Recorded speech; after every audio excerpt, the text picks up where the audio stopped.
চেষ্টা করবেন আপনার কান পর্যন্ত যেন ওই কথাগুলো কখনোই না পৌঁছায়, যে কথাগুলো আপনার অবর্তমানে আপনার সামনে রসগোল্লা সাজা মানুষগুলো বলে বেড়ায়। বিশ্বাস করেন, যদি আপনি একবার বুঝে ফেলেন যে আপনার পিঠ পিছে আপনার একান্ত বিশ্বস্ত মানুষগুলো আপনার সম্পর্কে কি বলে বেড়ায়, তাহলে তাদেরকে ঘৃণা করতেও আপনার ঘৃণা লাগবে।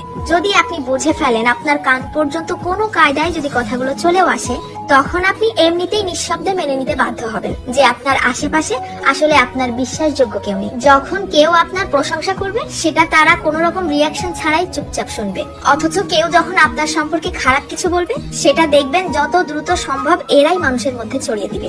আপনি যতই ভালো হন, যতই তাদের হেল্প করেন, যতই তাদের সাথে ভালো মনে মিশতে চাওয়ার চেষ্টা করেন, কোনো লাভ নেই। কারণ এরা আপনাকে হিংসা করতেই বেশি পছন্দ করে। আপনার সামনে দেখাবে যে আপনাকে ভালোবাসে, অথচ আপনার পিঠ পিছে আপনাকে প্রচন্ড লেভেলের হিংসা করে। দীর্ঘদিন ধরে সবকিছু জেনেও চুপচাপ সহ্য করতে করতে যখন আপনি তাদের মতের অমিল হয় এইরকম সামান্য দু একটা কথা বলে বসবেন, তখনই বুঝতে পারবেন তাদের আসল রূপ। তাদেরকে এতদিন ধরে দেখানো আপনার সমস্ত সম্মান, ভালোবাসা, হেল্প, স্যাক্রিফাইস বিশাল আকারে ঢাকঢোল পিটিয়ে আপনার মুখের উপরে ছুঁড়ে মারবে, যেন এগুলো তাদের কাছে কিছুই ছিল না।